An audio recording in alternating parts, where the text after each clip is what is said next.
오늘부터 이제 추석 명절이 시작되죠. 어제부터 이제 연휴가 시작됐는데 먼저 인사부터 하겠습니다. 우리 옆에 분들한테 주님 안에서 행복한 명절 보내시라고 인사하시겠습니다.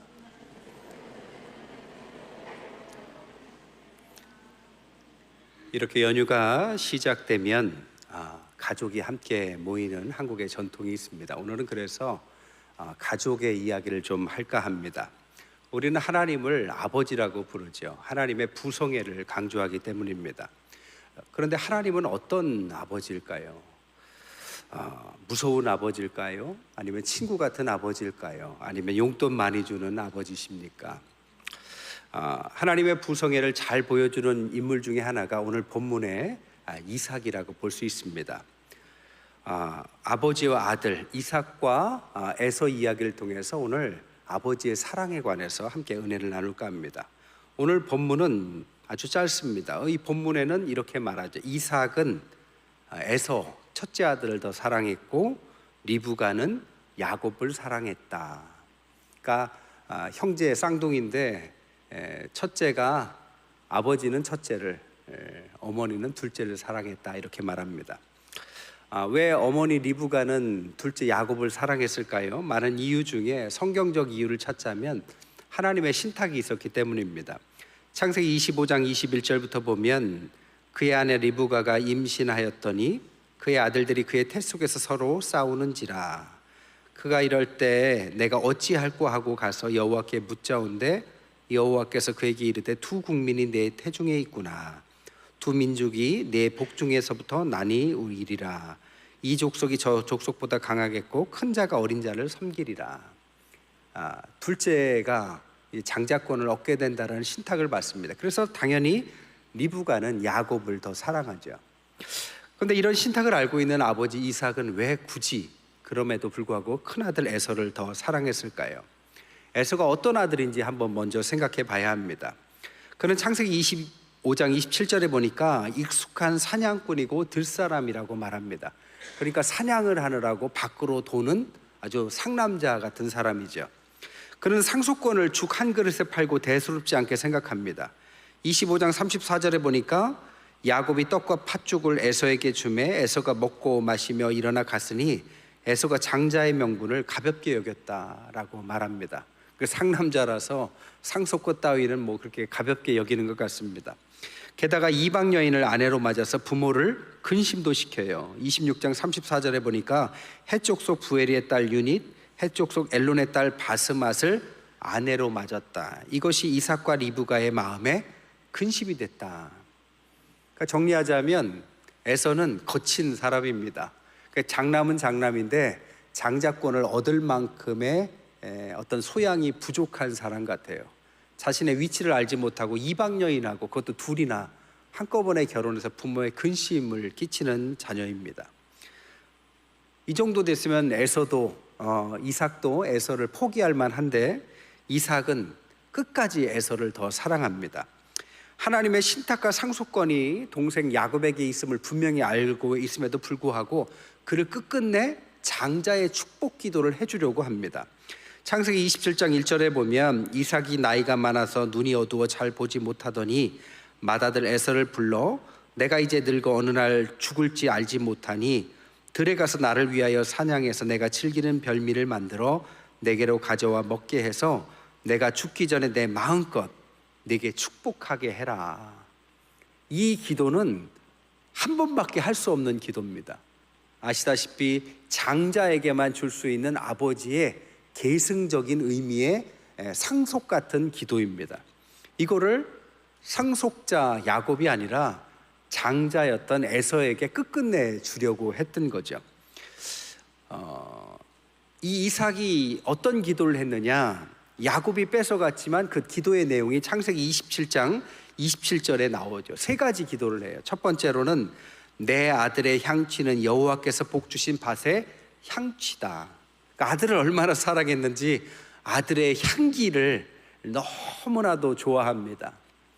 두 번째, 하나님은 하늘의 이슬과 땅의 기름짐이며 풍성한 곡식과 포도주를 내게 주기를 원한다. 그러니까 삶의 풍요로움을 축복한 거죠. 세 번째 축복은 만인이 너를 섬기고 열국이 내게 굴복하리니 내가 형제들의 주가 되고 내 어머니 아들들이 내게 굴복하며 너를 저주하는 자는 저주를 받고 너를 축복하는 자는 복을 받길 원한다. 너는 하나님의 선택받은 어떤 축복, 아브라함의 축복을 그대로 여기에 이야기합니다. 아까도 말했지만 이 축복은 티켓이 하나예요. 한 명밖에 줄 수 없습니다. 에서에게 주려고 하나님의 명령을 어찌 말하면 거스르면서까지 이 축복을 주려고 합니다. 아시다시피 야곱은 리브가를 통해서 그것을 뺏어가죠. 뺏어가니까 야곱에게 속아서 축복을 에서에게 주지 못하자 어떻게 하느냐. 창세기 27장 33절에 보니까 이삭이 힘이 크게 떨며 그러면 사냥한 고기를 내게 가져온 자가 누구냐. 내가 오기 전 내가 다 먹고 그를 위하여 축복하였은즉 그가 반드시 복을 받을 것이다. 에서가 그의 아버지의 말을 듣고 소리내어 울며 아버지에게 이르되 내 아버지여 내게 축복하소서 내게도 그리하소서. 아버지하고 아들이 부둥켜 안고 울고 있습니다. 성경에는 감정 표현이 별로 없어요. 아브라함이 이삭을 죽이려고 할 때도 그 심각한 상황에도 감정이 별로 안 나옵니다. 그런데 이 부분만큼은 성경이 그들의 감정, 주려고 했는데 주지 못하는 아버지, 받고 싶었는데 받지 못하는 아들의 감정을 눈물로 표현을 합니다. 아쉬움의 눈물들이죠. 왜 이렇게 이삭은 에서를 축복하지 못해서 안달했을까요? 제가 볼 때 세 가지 이유가 있습니다. 두 가지 이유는 심리적인 이유고요. 한 가지는 성경적인 이유예요. 첫 번째 이유는 뭐냐? 이삭은 그의 이복형 이스마엘의 어찌 말하면 이스마엘이 내쫓기는 것을 경험적으로 보았습니다. 이스마엘이 누굽니까? 장자였지만 장자권을 얻지 못한 아들이죠. 근데 그 아들의 끝이 쫓겨나는 거죠. 자신의 에서도 만약에 장자권을 받지 못하면 그의 형 이복형처럼 이스마엘의 그런 비참한 모습을 에서에게도 볼 수밖에 없다라는 그 마음의 간절함이 굳이 에서를 놓치지 않고 축복하려고 했던 저는 첫 번째 이유라고 생각합니다. 두 번째 이유는 뭐냐? 그는 아버지에게 결박을 당해서 죽을 뻔하죠. 누구보다도 자기를 사랑했던 아버지가 자기를 결박시켜서 죽음의 자리로 이끌어갑니다. 그는 희생당할 뻔했습니다.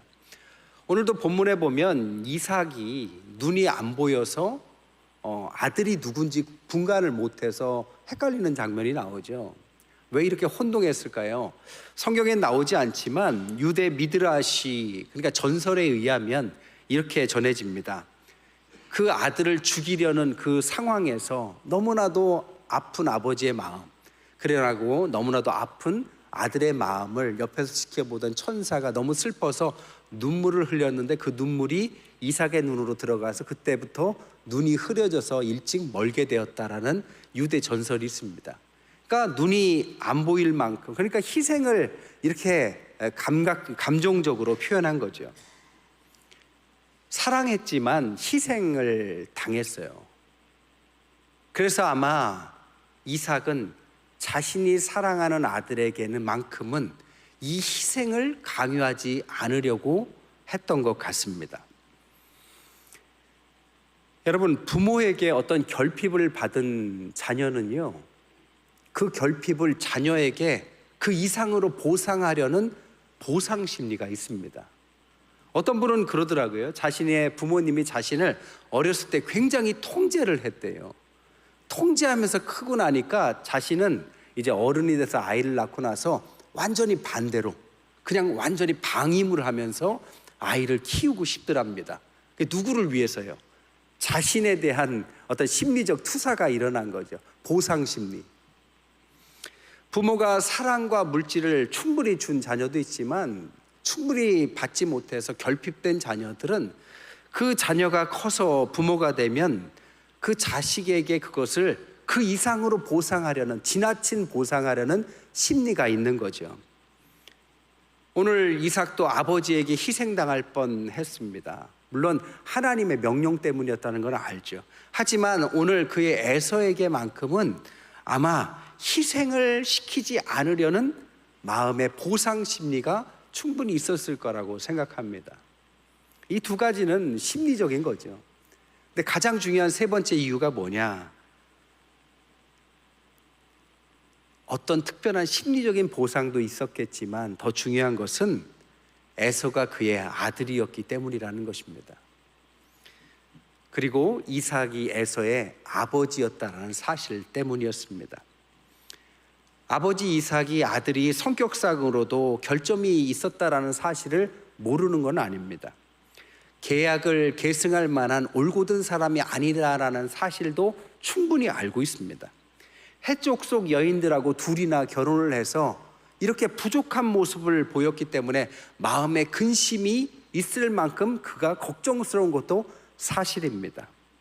그러나 부족했기 때문에 포기한 것이 아니라 아들이기 때문에 그 아들을 더 사랑하게 표현했다라는 것입니다. 여러분, 자식이 못나도 자식입니다. 자녀가 부모의 기대를 저버릴 때도 있어요. 그렇다고 부모가 자녀를 포기하거나 연을 끊지는 않습니다. 왜? 부모이기 때문이죠. 아버지의 사랑, 부성애가 바로 이것을 말을 하는 것입니다. 하나님도 마찬가지예요. 우리에게 충분한 사랑받을 만한 조건이 있는 사람도 있겠지만 그렇지 못한 연약한 모습을 보였다고 하나님이 우리를 포기하거나 내버려 두는 것은 절대 아닙니다. 하나님은 우리를 무조건적으로 사랑합니다. 무비판적이라는 이야기가 아니라 무조건적으로. 왜? 끊을래야 끊을 수 없는 하나님의 자녀, 아버지의 자녀라는 사실을 알고 계시기 때문이죠. 그래서 우리도 자녀들이 부족해도 사랑하고 그리고 그 자녀를 끝까지 자녀답게 세우려는 욕심이 우리에게도 있는 것입니다. 이런 사랑을 에서가 받았습니다. 그럼 에서는 어떻게 변했을까요? 에서는 앞에서 말씀드린 것처럼 야곱이 그의 축복을 뺏어가 버립니다. 그러니까 창세기 27장 38절에 아버지에게 아버지여, 아버지가 빌 복이 이 하나뿐이니까 내 아버지여 내게 축복하소서, 내게도 그리하소서 하고 소리를 높여서 울었다라는 표현이 있습니다. 그러니까 에서가 상남자인데 이때는 눈물을 아주 콸콸 쏟는 어린아이 같은 모습을 보여줘요.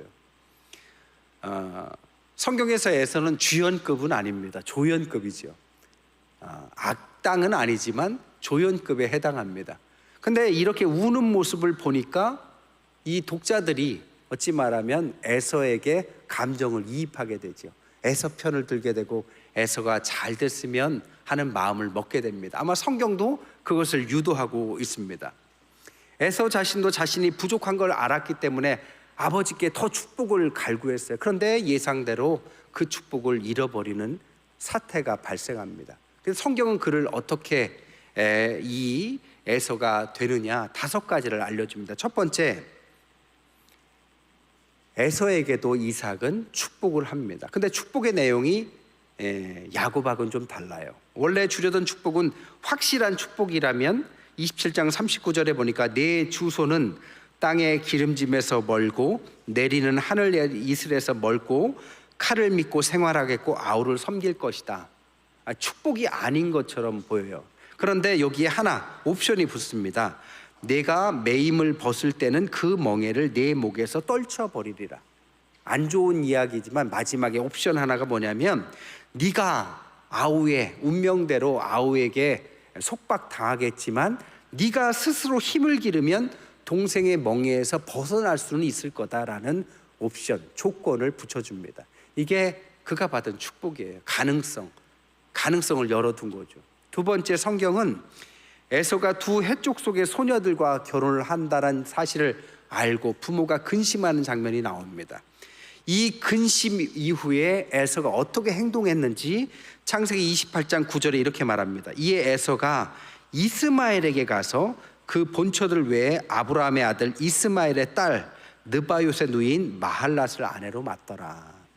그러니까 이방 여인과 결혼해서 부모를 근심시킨 사실을 깨닫고 나서 처음부터 부모 마음엔 들지 않았지만 나중에 상황을 개선하려고 에서가 노력했다라는 거죠. 그래서 그의 친족인 이스마엘에게 가서 그의 딸과 결혼을 해서 부모에게 어찌 말하면 효도하려고 노력하는 모습을 보여줍니다. 또한 세 번째, 이게 가장 중요한데요. 22년 후에 야곱을 만납니다.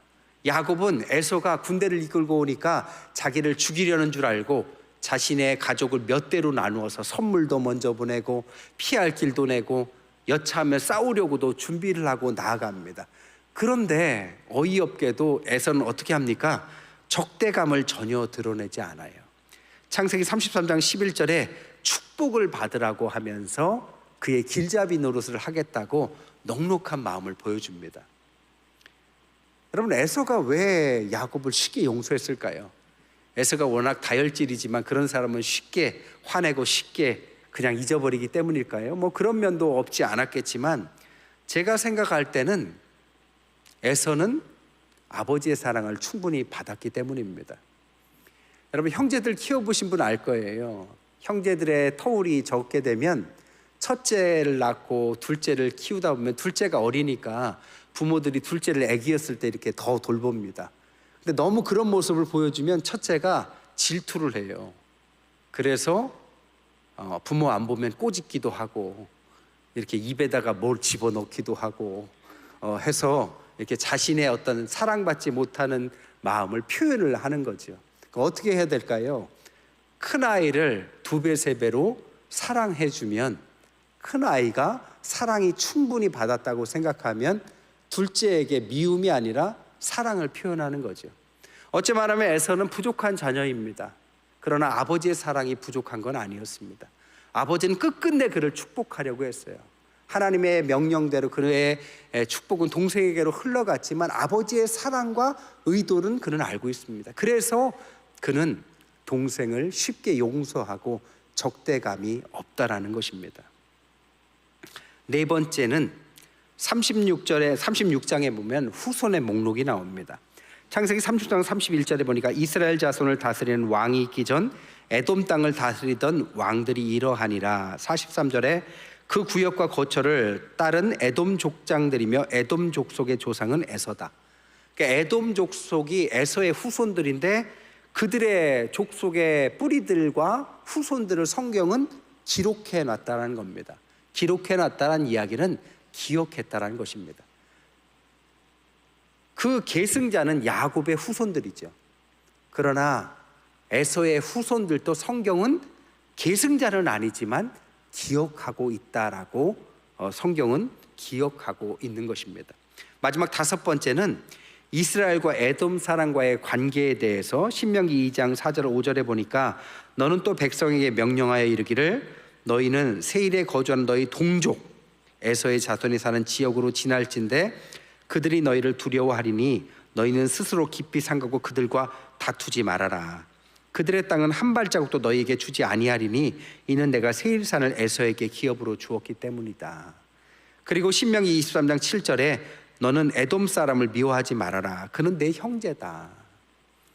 계승자는 아니었지만 형제로서 이스라엘과 그리고 이 에돔 족속이 싸우지 않도록 화평한 형제의 관계를 성경은 명령하고 지켜준다라는 것입니다. 즉 에서의 삶은 하나님 앞에서 선택받지 못한 삶이었지만 버림받은 삶은 아니었습니다. 누구 때문에요? 하나님 아버지의 사랑 때문이죠. 어떤 교수님이 그런 말씀을 하셨어요. 아버지, 특히 아버지의 사랑을 많이 받지 못한 자녀들은 정서적 허기가 진대요. 정서적 허기가 지면 어떤 모습으로 나타나느냐? 그 사랑을 누구에겐가 채우고 싶은 욕망이 있답니다. 그래서 잘못된 사랑도 많이 한대요. 너무 화장을 진하게 하고 다니거나 누구에게 잘못된 친구들인 줄 알면서도 그런 친구들이라도 어울리려고 하는 욕망은 정서적 허기에서 나온 가능성이 많고 그것은 특히 부모, 특히 아버지의 사랑을 받지 못한 아이들에게 나타나는 증상이라고 말합니다.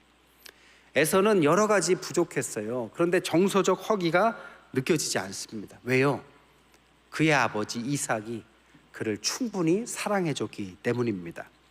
모리와 함께한 화요일이란 책에 보면 루게릭병 노 교수가 제자와의 대화를 주 내용으로 합니다.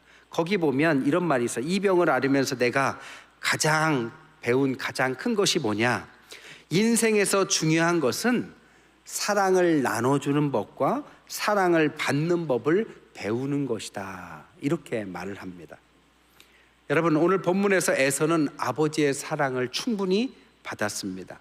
그 반응으로 그는 사랑받는 자녀로서의 삶을 살았습니다. 그는 아브라함과 같은 믿음은 없었습니다. 이삭과 같은 확고함도 없어요. 야곱과 같은 끈기도 없었습니다. 성질도 급했어요. 그러나 그에게는 인간미와 효성과 품위가 없지 않았고 오히려 야곱보다 어떤 면에서는 더 인간미 넘치는 모습을 보여줍니다. 우리의 자녀 중에 뛰어난 자녀들이 있어요. 그렇지 못한 자녀들도 있죠. 선택받은 자녀들이 있어요. 선택받았다 할지라도 선택받지 못했다 할지라도 그것은 버림받은 것은 아닙니다. 특별히 부모에게 그것은 아닐 것입니다. 누군가 이 땅에서 선택받아서 특별하게 뛰어난 삶을 사는 자녀들도 있겠지만 그렇지 못한 자녀라고 해서 세상에서 버림받았다고 생각한다고 해서 부모가 그를 버렸거나 하나님이 그를 버린 것은 절대 아니다라는 것입니다. 리브가는 동생을 책임지고 사랑했지만 에서만큼은 아버지의 사랑이 어느 누구보다도 하나님의 명령보다도 그는 더 크게 그를 사랑했습니다. 이 모습이 바로 하나님의 모습이십니다. 하나님은 오늘도 우리를 사랑하십니다. 우리가 여러 부족한 모습이 있어요. 여러 가지 하나님 마음에 들지 못하는 모습을 보여줄 수도 있습니다. 그렇지만 하나님의 사랑이 우리에게 부족하지는 않았을 겁니다. 그것은 앞으로도 그럴 것입니다.